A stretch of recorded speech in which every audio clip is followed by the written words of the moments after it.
영혼을 성장시키는 책 소개방, 영성 책방입니다. 오늘은 황희상의 특강 종교개혁사 세 번째 시간입니다. 교회 정치 1. 교회 머리가 누구인가? 교회의 머리가 누구인가? 교회 정치란 한마디로 교회를 누가 어떻게 다스리고 인도하느냐를 정하는 규칙과 제도를 말합니다. 종교개혁 이전에는 사제와 주교가 교회를 다스렸습니다. 그러나 그들은 미사를 집례했지 말씀으로 성도들을 먹이지 않았습니다. 반면 종교개혁자들의 목표는 신자에게 말씀을 먹이는 것이었습니다. 이 흐름을 이어받아 웨스트민스터 총회는 직분의 개혁을 단행한 것입니다. 총회의 첫 질문은 누가 교회의 머리인가? 누가 교회의 머리인가? 였습니다. 교황도 왕도 주교도 아니라면 이제 교회를 누가 다스릴 것인가? 총회는 그 대답을 성경에서 찾았습니다. 교회의 머리는 예수 그리스도시고 그리스도의 뜻대로 교회를 세우고 다스리는 역할은 일반 신자 중에서 나오는 직분이라는 것입니다. 교회에 항상 있어야 하는 직분으로 항존직을 세우는 것입니다. 항존직이란 한 번 직분 받으면 죽을 때까지 그 직분을 가지고 있어야 한다는 의미가 아닙니다. 웨스트민스터 총회는 항존직을 장로와 집사로 분류하고 장로에는 세 가지 역할, 즉 목사와 교사와 장로로 나누었습니다. 모두 장로직이지만 그 역할과 주특기가 다른 것입니다. 다스리는 장로, 즉 치리 장로는 신방을 통해 신자의 삶을 잘 알아서 권면도 꾸중도 할 수 있습니다. 신방하지 않는 장로는 다스릴 수 없습니다. 말씀으로 치리하기 위해서는 목사의 설교를 돕는 일도 해야 합니다. 목사는 가르치는 장로입니다. 그래서 목사는 무조건 잘 가르쳐야 합니다. 항상 성경과 교리를 공부하고 교수법을 연마하며 가장 좋은 내용의 엑기스가 뭉쳐진 설교를 주일 예배 때 신자들에게 선포해야 합니다. 목사는 여럿이 모여서 공부할 필요가 있습니다. 목사가 말씀을 제대로 해석하고 설교할 수 있는지를 끊임없이 검증할 수 있도록 하자는 것이 종교개혁자들의 생각이었습니다. 목사들이 서로의 설교를 평가하고 검증하도록 함께 모인 것이 바로 노회입니다.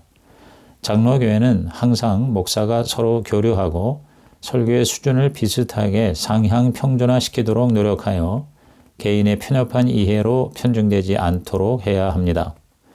교사는 오늘날의 신학교 교수입니다. 교사는 목사와 달리 개별 교회를 담당하고 목회하는 것이 아니라 교회 혹은 교단 전체의 신학적 가이드라인을 지키는 일을 합니다. 그러므로 교사 즉 신학자는 신학적 소양이 고도로 훈련되어야 하며 목사보다 훨씬 더 깊고 전문적인 공부를 하고 그 학문적 결과물을 교회 앞에 공유할 책임과 의무가 있는 직분입니다. 집사는 그 명칭부터가 섬기는 자입니다. 교회의 재정으로 가난한 사람들을 섬기는 직분입니다. 자선을 베풀고 구제하는 일이 주특기가 되어야 합니다. 집사의 중요한 일 중에 하나는 재정을 다루는 일입니다. 그래서 한 교회의 집사는 최소 2명 이상이어야 합니다. 웨스트민스터 총회가 결정한 4직분 중에 권사는 없습니다. 총회에서 과부라는 명칭으로 논의했지만 항존직에는 해당되지 않는다고 최종 결정되었기 때문입니다. 선교 초기에 한국교회는 과도기적으로 권사의 역할을 받아들였는데 이것이 직분인 것처럼 고착된 경우입니다. 칼뱅의 기독교 강요는 직분의 동등성과 고유성을 말하고 있습니다. 한 직분이 다른 직분을 침범하지 않는 것이 고유성입니다. 한 직분이 다른 직분을 지배하지 않는 것이 동등성입니다. 로마 가톨릭과 성공회의 계급 구조에 비해 종교개혁자들이 이해한 직분은 고유성과 동등성의 양면적 모습입니다. 직분과 직분 사이에는 어느 누가 높거나 낮은 것이 없이 모두 평등합니다.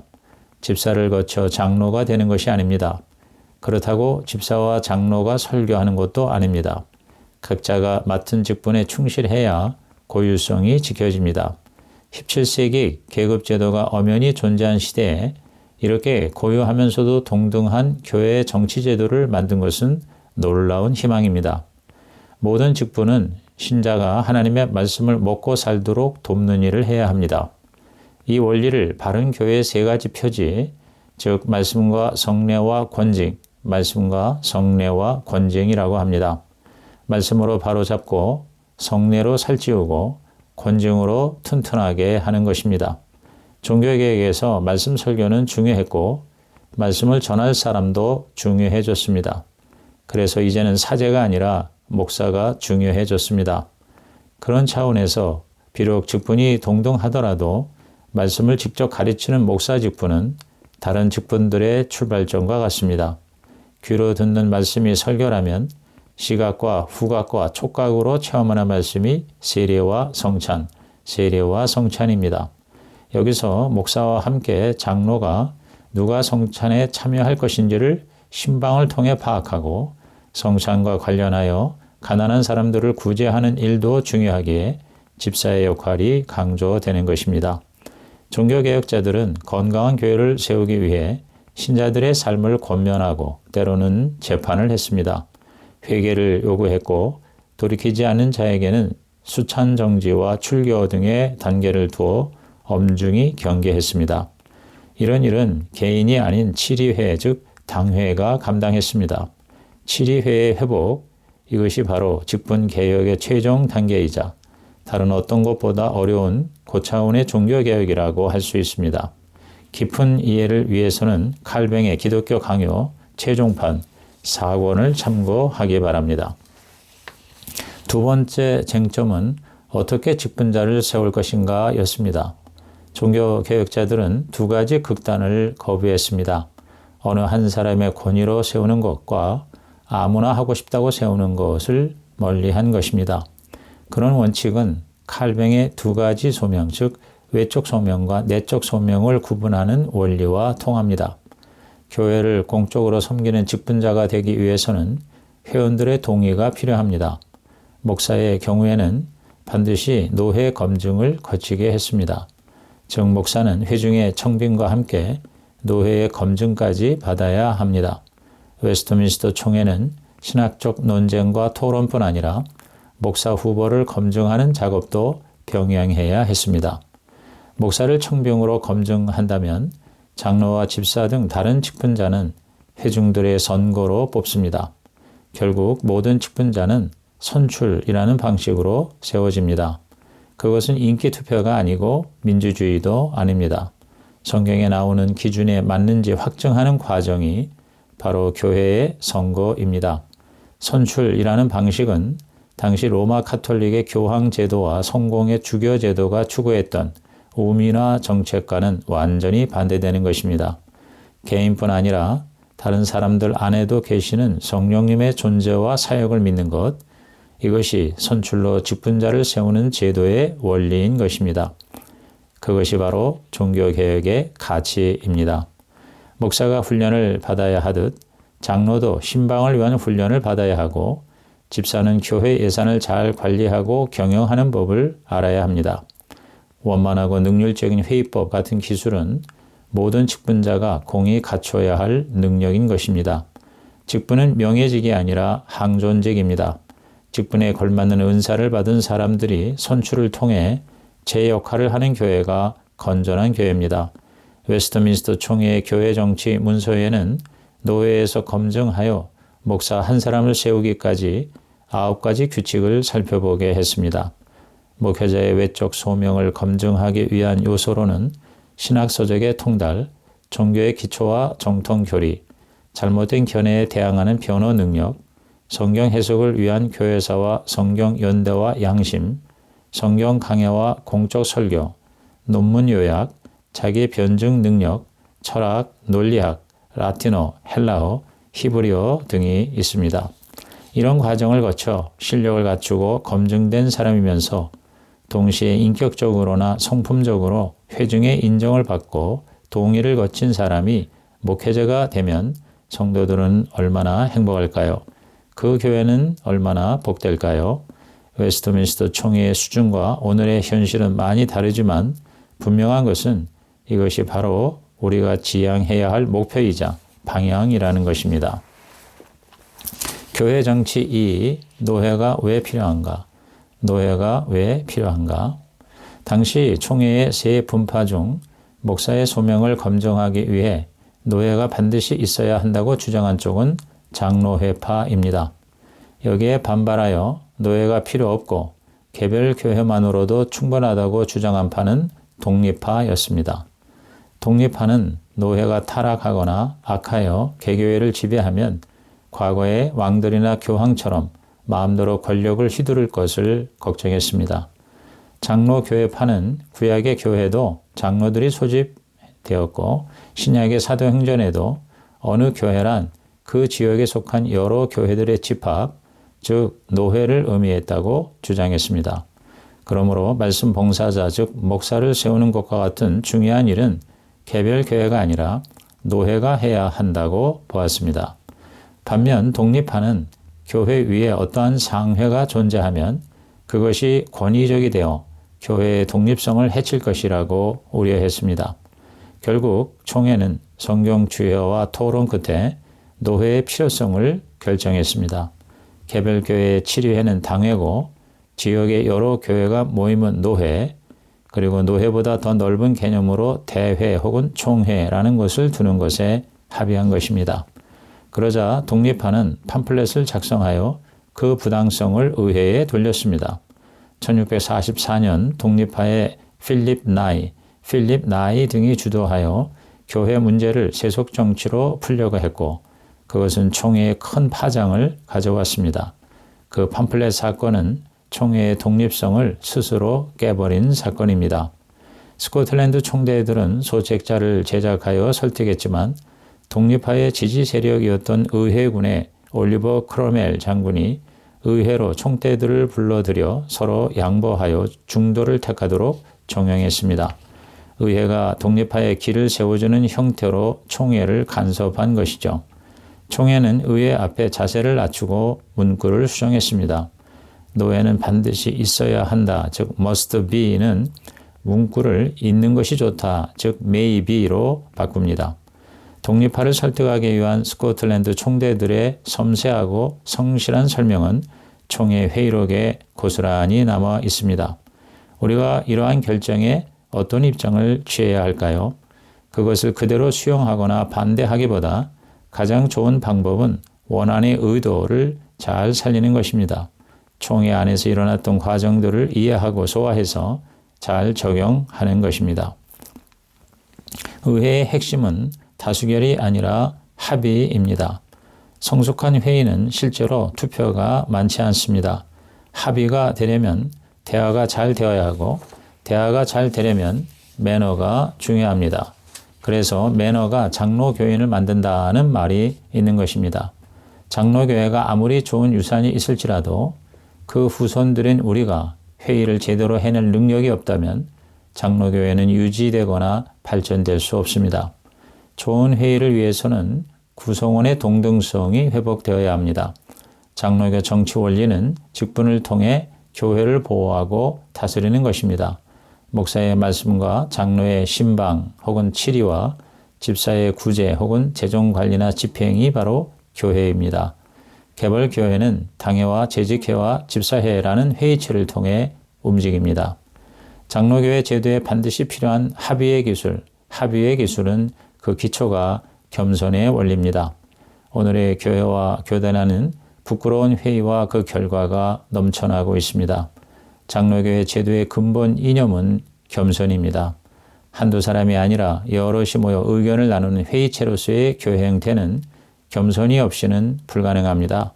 모든 사람이 동등한 입장에서 자기 생각을 우기지 않고 성령님이 다른 사람들에게도 있음을 믿고 분명한 하나님의 뜻이 무엇인지 겸허히 살펴야 합니다. 의사결정의 과정에서도 상식과 품위를 존중하고 질서 있게 하는 것입니다. 그것이 이상적인 장로교회의 모습입니다. 이러한 회의체를 위해서 가장 중요한 것이 합의의 기술입니다. 다수결이라는 극단적인 방법이나 양쪽 모두 만족하지 못하는 중간 입장이 아닙니다. 직분자와 리더들은 교회법을 알아야 하고 그것을 지키려는 마음이 있어야 합니다. 합의한 것은 지킬 줄 알고 대화법과 회의 절차도 익숙해야 합니다. 장로교회가 어느 한두 사람의 독재나 다수의 결정에 의존하는 것이 아니라 직분자들의 회의체와 그 속에서의 합의에 따르는 것이라면 그 회의체의 바른 작동을 위한 노력은 아무리 강조해도 지나치지 않을 것입니다. 이 모든 것은 자기 주장만이 옳다는 교만을 벗어내는 것에서 출발해야 합니다. 상대방을 존중하며 합리적이고 발전적으로 회의를 잘하는 교회는 우리의 희망입니다. 그런 교회는 반드시 세상과 빛의 소금이 될 것입니다. 총회가 이렇게 논쟁하는 동안 전쟁은 계속되고 있었습니다. 숨어있던 찰스 왕은 뉴캐슬에 주둔했던 스코틀랜드에 항복합니다. 총회를 힘들게 했던 의회는 서둘러 장로교회 제도를 구축하라고 명령합니다. 잉글랜드 의회는 장로교회 제도를 합법화하고 시범적으로 런던 대회를 12개의 노회로 구성하고 총회에서 임직받은 목사들을 개교회로 파송합니다. 한 노회에 12개 정도의 교회를 소속시켰습니다. 총회는 끊임없이 수많은 토론을 거쳐 첫째, 역할 중심으로 분화된 다수의 직분자와 둘째, 회의체 중심의 교회 정치 제도라는 장로회 제도의 두 가지 기본 원리를 남겼습니다. 이것이 종교개혁의 방향성입니다. 장로교회는 어느 한 사람을 맹종하여 교주화시키지 않으면서도 교회의 질서를 무시하지 않습니다. 직분을 소중히 여기고 직분으로 교회와 성도들을 실제로 보살피고 섬기며 개별 교회의 중심주의를 버리고 노회를 소중히 여깁니다. 교회 정치 3. 아론의 쌍난 지팡이. 아론의 쌍난 지팡이. 종교개혁은 교회의 잘못된 권위를 부정한 것이지 교회의 권위 자체를 부정한 것이 아닙니다. 잘못된 권위나 권위의 해체가 아니라 올바른 권위를 세우자는 것입니다. 로마 카톨릭은 오직 그리스도께서 다스리셔야 하는 교회를 몇몇 인간들이 지배하는 교회로 바꾸고 그것을 합리화하는 논리를 만들어냈습니다. 교황제도, 사제주의, 주교제도, 교황청의 권한 강화, 수도원 부의 축적, 고해성사 시스템, 사적인 세례와 성찬의 집례, 연옥 교리, 면벌부 판매 등이 그런 논리의 결과입니다. 반면 급진적인 부류는 교회의 권위 자체를 인정하지 않으려 했습니다. 그들은 이단과 반역자로 몰렸습니다. 그들 때문에 종교개혁자들도 기존 권력으로부터 무질서하고 무정부적인 반역자로 싸잡아 매도당하고 탄압당하기도 했습니다. 민수기 16장 3절에 그들이 모여서 모세와 아론을 거슬러 그들에게 이르되 너희가 분수에 지나도다. 회중이 다 각각 거룩하고 여호와께서도 그들 중에 계시거늘 너희가 어찌하여 여호와의 총회 앞에 스스로 높이느냐라고 했습니다. 이 같은 교회의 권위를 부정하는 태도에 하나님의 엄중한 심판이 뒤따릅니다.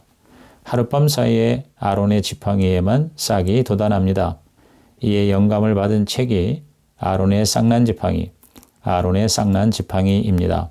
웨스트민스터 총회 기간에 스코틀랜드 총대 조지 길레스피가 집필한 책으로 장로교회 정치원리의 중요한 부분을 다루었습니다. 이 책의 출간으로 당시 총회에서 논란이 되었던 권징에 대한 토론이 일단락되었습니다. 그동안 우리는 교회 직분을 세우는 법, 그리고 노회 필요성 등에 대해서 살펴보았는데 이제 네 번째 쟁점은 교회가 어디까지 간섭할 수 있는지, 즉 권징의 주체에 대한 것입니다. 7위의 권한 문제는 국가 권력과 관련해서 심각하게 논쟁되었습니다. 수찬 정지나 출교는 국가가 아니라 오직 교회에서 정해야 한다는 것이 종교개혁자, 특히 장로교회파들의 주장이었습니다. 하지만 에라스투스파는 교회도 국가의 일부니 각종 징벌과 심판은 국가가 통제해야 한다고 주장했습니다. 교회는 무력이 없기 때문에 국가가 교회를 보호하는 차원에서도 권징의 주체는 국가가 되어야 한다고 한 것입니다. 찰스 1세를 쫓아낸 의회는 에라투스파의 주장을 지지했습니다. 에라스투스파. 그러나 총회는 계속 성경적 근거를 원했습니다. 이 난제를 풀어준 자가 바로 길레스피입니다. 길레스피는 영적 권세와 세속 권세의 차이를 설명하면서 기독교 정신을 가진 정치가가 나오는 것은 좋지만 기독교인이 정치가가 된다고 해서 교회에 유익이 있다는 것은 허상이라고 설명했습니다. 아론의 쌍난 지팡이가 바로 그런 논증을 위해서 출판된 책입니다. 교회를 국가의 통제 아래에 두고자 하는 에라스투스주의에 반대하여 교회 스스로 자신을 다스리는 장로교의 정치를 옹호한 책이죠. 세상의 법정은 죗값을 치르게 하지만 교회의 목적은 사람을 살리는 데 있습니다. 그래서 관원이 교회에서 권징의 권한을 가질 수 없다는 것입니다. 권징은 죄 자체보다도 그 죄를 짓는 인간에 대한 이해가 필요한 일입니다. 벌을 주는 것이 목적이 아니라 그 사람의 영혼을 치유하는 목양이 목적이어야 합니다. 그래서 권징이 교회의 고유한 역할이라는 것입니다. 총회는 권징의 권한을 교회에 두는 것으로 합의를 보았지만 의회는 총회가 의회의 권위에 도전한 것으로 받아들였습니다. 그래서 의회는 총회의 위원들에게 심한서를 작성케 하고 총회에 찾아와서 공개 질책까지 하고 돌아갑니다. 모욕을 당했지만 총회는 의회의 처분을 받아들이고 금식일을 정하여 기도하며 보냈습니다.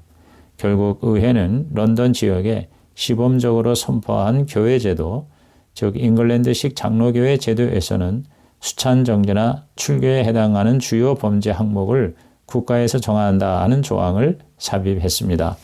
그리고 그 제도는 의회의 권위로 시행되고 멈출 수 있다는 언급도 들어갔습니다. 이렇게 잉글랜드 장로교회는 권징 문제 앞에서 절반의 개혁으로 끝났습니다. 웨스트민스터의 열매는 존경스러운 총대들의 절제심의 결과입니다. 비록 부족하고 아쉬운 부분이 있었지만 장로교회 정치 제도는 합법적이고 공식적으로 스코틀랜드와 잉글랜드에서 시행이 되었습니다. 그러나 이 제도조차 독립파에 속했던 크로멜은 마음에 들지 않았습니다. 그는 훗날 장기의회를 해산시키면서 그 결과물까지 소홀히 여기는 역대의 실수를 저지릅니다. 이후 찰스 2세에 의해 왕정 복고가 되면서 잉글랜드에는 무효법이 발효되어 찰스 1세에게 저항했던 장기의회가 만든 모든 법안을 무효로 만드는 일종의 정치보복이 발생했습니다. 의회의 결과물들 중에는 웨스트민스터 총회의 법도 포함되어 있었습니다. 그렇게 해서 잉글랜드 역사에서 장로교회 제도는 허망이 사라지고 만 것입니다.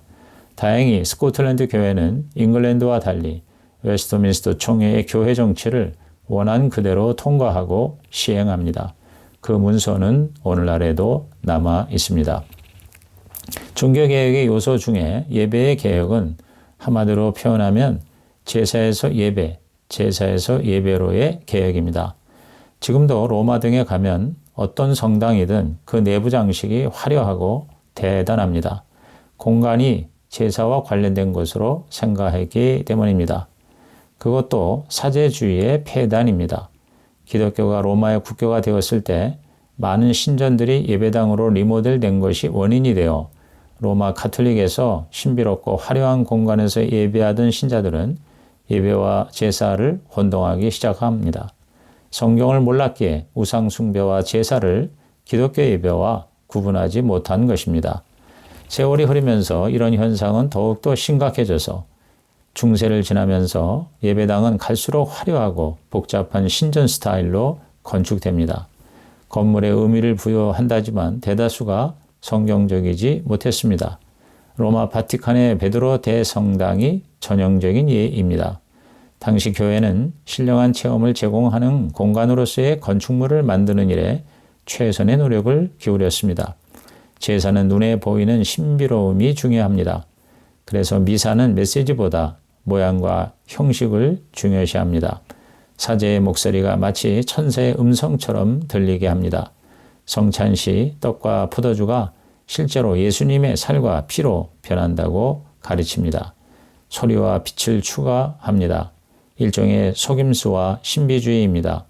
예배가 순수성을 잃을 때 보편적으로 나타나는 현상입니다. 프랑스 파리의 노틀담 성당을 가보면 예배가 아닌 제사의 공간으로서의 예배당을 보게 됩니다. 노틀담이란 우리의 여자, 우리의 여자, 영어로 Our Lady라는 뜻으로 예수님의 모친 마리아를 의미합니다. 정문 가운데 커다란 창문을 장미의 창, 로즈 윈도우라고 부르는데 장미는 마리아를 상징합니다. 장미 창에 투과된 은은하고 신비로운 빛을 통해 신자들은 마리아의 따스한 은총을 받는 느낌과 하나님의 음성을 듣는 기분을 가집니다. 이런 건축 양식의 문제점은 의도적으로 분위기를 조성한다는 것입니다. 신비로운 분위기를 경험하게 하는 것이 신전이 갖춰야 하는 기본 요소라는 것입니다. 이런 것은 성경적인 것이 아니라 미신적인 것에 불과합니다. 하나님이 원하시는 방식으로 예배를 드려야 한다는 종교 개혁자들은 그러한 외향적인 모습부터 없애려고 했습니다. 종교 개혁자들은 예배가 하나님의 것이니 하나님이 원하시는 대로 해야 한다고 생각했습니다. 성경에 나타난 예배 요소만 받아들이자는 것입니다. 그리고 성경적 근거가 없는 모든 미신적인 요소를 제거해야 유한이 무한을 받는, 즉 우상 숭배가 사라진다고 보았습니다. 한가 피조물로 창조자 하나님을 감히 표상할 수 없는 것은 당연합니다. 예배 개혁이란 바로 이 두 가지 원리 때문입니다. 따라서 종교개혁자들은 로마 카톨릭에서 고안한 절기와 축제를 폐지했고 찬양을 부를 때에도 제의적 요소들을 제거했습니다. 중세교회는 보통 사람은 도저히 따라 부를 수 없는 신비롭고 아름다운 미성으로 찬양하기 위해 심지어 소년들을 거세시키면서까지 천상의 음성을 흉내내게 했던 것이죠. 종교개혁자들은 성경대로 예배를 드리기 위해서 성경을 알아야 한다고 생각했습니다. 그래서 시청각 중심의 예배에서 말씀 중심의 예배로 바꾸고자 했습니다.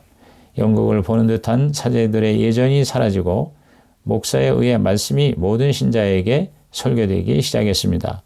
알아듣지 못하는 라틴어가 아닌 모국어로 성경을 읽고 설교했습니다. 말씀에 집중하지 못하게 방해하는 모든 성상과 장식들은 철거했습니다. 목적과 용도에 맞게 건물의 인테리어에 변화를 주는 것입니다. 화려한 스테인드 글라스는 예배자들의 시선을 끌지 않도록 막아버리거나 단순한 유리로 교체하기도 했습니다. 지금도 유럽의 성당에 가보면 벽이 움푹 들어간 곳에 성인들의 유골 혹은 조각상을 보존해 둡니다.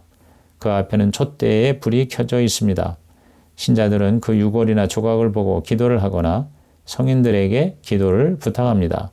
기도실 앞에 놓인 양초에 불을 붙일 때는 돈을 내는데 촛불은 신자들의 기도를 의미하고 양초의 크기가 클수록 가격이 비쌉니다. 그 모든 것이 잘못된 믿음의 표현입니다. 종교개혁자들은 성인을 향해 빌거나 사제를 통해 기도하는 것을 금하고 오직 중보자 그리스도를 의지하여 직접 하나님께만 기도하라고 가르쳤습니다. 개신교도들은 새로운 예배당을 지을 때 화려함 대신 그냥 집처럼 지었습니다. 지극히 평범한 학교와 같은 모습입니다. 설교를 잘 들을 수 있으면 그만이었어요. 교리를 배우고 서로 토론할 수 있는 공간이면 충분합니다. 눈에 보이는 것에서 신성함을 찾는 것은 이방 종교의 특징입니다. 우상이 아니라 말씀 그 자체에서 거룩의 유익을 누리는 것을 더욱 소중하게 여긴 것이 17세기 종교개혁자들의 예배당 철학이었습니다. 소박하고 일상적인 모습인 것이죠. 이처럼 종교개혁자들은 예배 개혁을 위해서 아예 건축 양식을 개혁했습니다. 4개의 벽과 설교단, 4개의 벽과 설교단, 개신교 신축 예배당을 한 줄로 표현하는 문구입니다. 화려해서 정신을 압도하는 것에 마음이 가는 것은 예나 지금이나 자연스러운 인간의 본성입니다. 그러므로 우리는 성령님의 특별한 도움을 구해야 합니다. 소박하지만 활력이 넘치는 일상에 깃든 거룩함이 회복되어야 합니다. 개혁은 예배당이라는 건물에만 국한되지 않습니다. 예배 때 입는 복장과 예배 순서 역시 개혁되어야 했습니다. 이상으로 황희상의 특강 종교개혁사 제3편을 마칩니다.